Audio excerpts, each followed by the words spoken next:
Hello दोस्तों, स्वागत है आपका हमारे YouTube चैनल में। तो देखिए, चर्चा चल रही थी गंगा नदी तंत्र की, और हमने जो है पिछले टॉपिक में चर्चा की थी गंगा नदी, और फिर गंगा नदी की जो है दाएं तट से मिलने वाली जो है सहायक नदियों की चर्चा की थी। ठीक है, तो चलिए पहले क्वेश्चन कर लेते हैं, फिर आज हम चर्चा करेंगे गंगा नदी से मिलने वाली बाएं तट की सहायक नदियों की चर्चा करेंगे। तो बताइए, पहले तो हमें जो है गंगा नदी जो है या गंगा नदी का उद्गम स्थल क्या है? गंगोत्री। ठीक है, और फिर जो है हमने आपको बताया था कि इसी गंगा नदी का नाम जो है भागीरथी हो जाता है, और इसी भागीरथी नदी के तट पर एक जो है बांध बनाया गया है, जो है टिहरी बांध। तो टिहरी बांध जो है किन दो नदियों के बीच में बना हुआ है? तो भागीरथी नदी और तेलंगाना नदी पे है। ठीक है, और हमने आपको बताया था टिहरी बांध आंदोलन के जनक यदि पूछे जाए किसे माना जाता है? तो टिहरी बांध आंदोलन के जनक माने जाते हैं सुंदरलाल बहुगुणा, जो आपके चिपको आंदोलन के भी जनक है ना, चंदी प्रसाद भट्ट और सुंदरलाल बहुगुणा। ठीक है, फिर हमने आपको बताया था यही भागीरथी नदी जो है एक और नदी निकलती है कहाँ से? संतोपद ग्लेशियर से, जिसका नाम है अलकनंदा। और यही अलकनंदा जो है एक स्थान है उत्तराखंड में, देवप्रयाग में, दोनों आकर के मिल जाती है, और यहीं से इसका नाम हो जाता है गंगा। क्या नाम हो जाता है? गंगा हो जाता है। फिर यही गंगा नदी जो है हरिद्वार से हमने आपको बताया था मैदानी भागों में प्रवेश करती है। और यदि आ जाए उत्तर प्रदेश में गंगा नदी कहाँ से प्रवेश करती है? तो बिजनौर से। कहाँ से? बिजनौर से आगे बढ़ते हुए कन्नौज, कन्नौज से फिर कानपुर, कानपुर से फतेहपुर, फतेहपुर से इलाहाबाद। ठीक है, और इलाहाबाद से होते हुए भी बनारस, बनारस से भी बिहार, झारखंड, और फिर बंगाल में जो है ये दो भागों में डिवाइड हो जाती है ना। एक का नाम हो जाता है भागीरथी और एक का नाम हुगली। ठीक है, फिर भागीरथी नदी से एक और नदी मिलती है ब्रह्मपुत्र, जिसका जो है बांग्लादेश में नाम हो जाता है उसका जमुना। और जबकि इस भागीरथी नदी का भी जब ये बांग्लादेश पहुंचती है तो इसका नाम क्या हो जाता है? पद्मा। क्या होता है?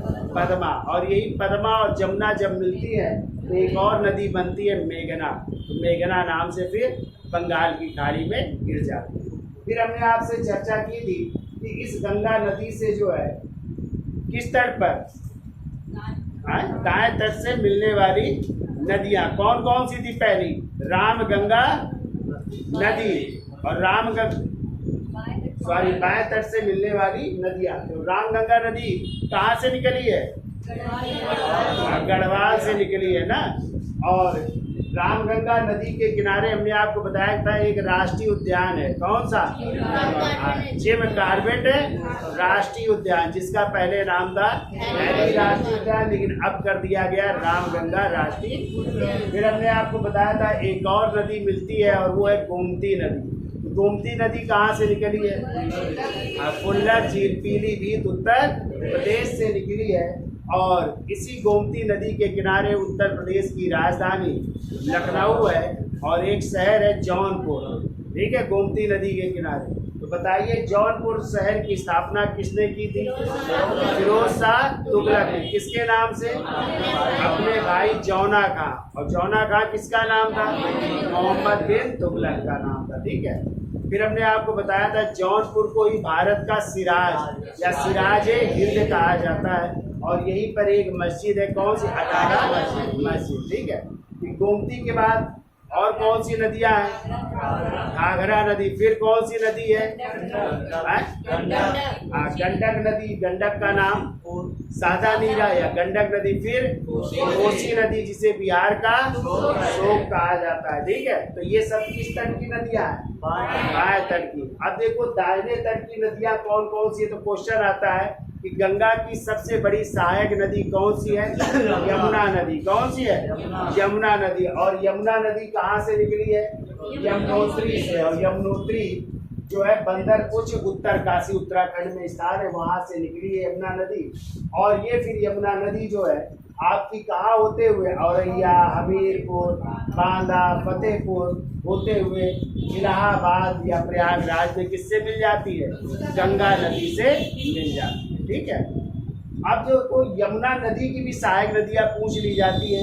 देखो यमुना नदी की पहली सहायक नदी है चंबल नदी। कौन सी? चंबल नदी। और चंबल नदी जो है कहाँ से निकली है? जनापाव पहाड़ी, जो कहाँ पे पड़ेगा? मऊ, इंदौर, उत्तर प्रदेश से निकली है चंबल नदी। और मध्य प्रदेश से निकली है। और इसी चंबल नदी के किनारे कई परियोजनाएं स्थापित की गई है। तो जैसे पहली परियोजना है गांधी सागर परियोजना। और गांधी सागर परियोजना कहाँ पे है? मध्य प्रदेश में है। दूसरी परियोजना है जवाहर सागर परियोजना, ये कहाँ पे है?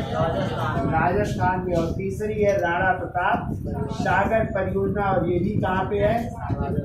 राजस्थान में। ठीक है। और ये चंबल नदी देखो निकलती है जनापाव पहाड़ी, मऊ, इंदौर से। और ये कहाँ पे जो है यमुना नदी से मिल जाती है? और या इटावा में किससे मिल जाती है? यमुना नदी से मिल जाती है। ठीक है। दूसरी जो है यमुना की सहायक नदी है वो है बेतवा नदी। ठीक है। और बेतवा नदी कहाँ से निकली है? विंध्य पर्वतमाला रायसेन मध्य प्रदेश से निकलती है।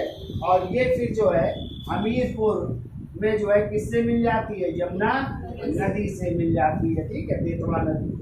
फिर देखिए तीसरी नदी है केन नदी। और केन नदी भी जो है विंध्य पर्वतमाला कटनी मध्य प्रदेश से या कहीं कहीं कैमूर की पहाड़ी भी मिल जाता है, वहां से निकली है।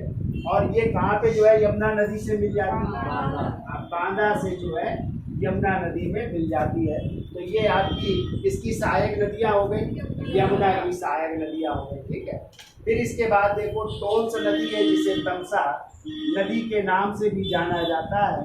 और ये नदी जो है आपकी निकलती है कैमूर की पहाड़ियों से, जो कहाँ पे है? मध्य प्रदेश में है। और ये जो है फिर किससे मिल जाती है? गंगा नदी से मिल जाती है। ठीक है। फिर इसके बाद कर्मनाशा नदी है, ये भी गंगा नदी की सहायक नदी है। और ये भी कहाँ से निकलती? कैमूर की पहाड़ी मध्य प्रदेश से। ठीक है। फिर इसके बाद जो है सोन नदी है, ये भी आपकी गंगा नदी से मिल जाती है, सहायक नदी है। और ये निकलती है अमरकंटक पठार से, अमरकंटक की पहाड़ियों से मध्य प्रदेश से निकलती है। और ये भी जो है गंगा नदी से मिल जाती है, गंगा नदी की सहायक नदी है। और इसी सोन नदी से बीच में एक और नदी निकलती है, कौन सी? रिहंद नदी। और इसी रिहंद नदी और सोन नदियों के संगम पर एक परियोजना स्थापित की गई है। और वही कौन सी परियोजना कहलाती है? रिहंद बांध परियोजना, जो दो राज्यों की परियोजना है। किसकी किसकी? उत्तर प्रदेश और मध्य प्रदेश की परियोजना है। और इसी रिहंद बांध परियोजना से एक कृत्रिम झील बनाई गई है जिसका नाम है गोविंद बल्लभ पंत सागर झील। जो कैसी झील है? मानव निर्मित झील है या कृत्रिम झील है। ठीक है, तो याद हो जाएगा आपको। अब देखिए फिर हमने आपको बताया था यही गंगा नदी जो है पश्चिम बंगाल में दो वितरिकाओं में डिवाइड हो जाती है। एक का नाम हुगली हो जाता है और एक का नाम हो जाता है भागीरथी नदी। ठीक है। और यही भागीरथी नदी जो है फिर बांग्लादेश जाती है और बांग्लादेश में इसका नाम क्या हो जाएगा? पद्मा हो जाता है। क्या हो जाता है? और दूसरी जो हुगली नदी है, और इसी हुगली नदी के किनारे हमने बताया था कि पश्चिम बंगाल की राजधानी कलकत्ता है या कोलकाता है। ठीक है। अब देखो इसी हुगली नदी की एक और सहायक नदी है जिसका नाम है दामोदर नदी। और दामोदर नदी कहाँ से निकलती है? छोटा नागपुर के पठार से निकलती है।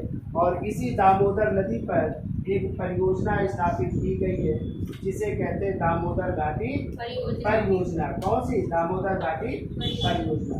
और कभी क्वेश्चन आ जाए कि आजाद भारत की या स्वतंत्र भारत की पहली परियोजना कौन सी है, तो वो हो जाएगी दामोदर घाटी। यानी जब भारत आजाद हुआ इसके बाद जो है निर्मित परियोजना थी कौन सी? यही दामोदर घाटी परियोजना। ठीक है। अब आपको याद रखना है कि ये यमुना नदी जो है कितने राज्यों से होकर के गुजरती है। तो देखो पहले उत्तराखंड से निकलती है, कहाँ से? यमुनोत्री से है। फिर ये कहाँ जाती है? हिमाचल प्रदेश होते हुए फिर हरियाणा से दिल्ली से उत्तर प्रदेश, और उत्तर प्रदेश के शहर प्रयागराज में किससे मिल जाती है? गंगा नदी से मिल जाती है। ठीक है। तो कितने राज्यों से बहती हुई जो है उत्तर प्रदेश में प्रयागराज में गंगा नदी से मिलती है? 5। उत्तराखंड, हिमाचल प्रदेश, हरियाणा, दिल्ली और उत्तर प्रदेश, ठीक है। और किन राज्यों से होकर, किन शहरों से होकर के गुजरती है? तो देखो हरियाणा में कुरुक्षेत्र, दिल्ली, मथुरा, आगरा, इटावा, हमीरपुर, बांदा, फतेहपुर और फिर प्रयागराज में जाकर के गंगा नदी से मिल जाती है, ठीक है। तो ये शहर जो है ये नदियों के किनारे, यमुना नदी के किनारे ये आपके शहर बसे हुए हैं, ठीक है। तो याद हो जाएगा गंगा नदी की कौन सी नदी? सहायक नदियाँ। किस तट की? दाएं तट की ये सहायक नदियाँ, इनको याद रखिएगा, ठीक है। तो हम इसको दिखा भी देते हैं डिटेल में है। तो आज के लिए इतना रखते हैं, धन्यवाद।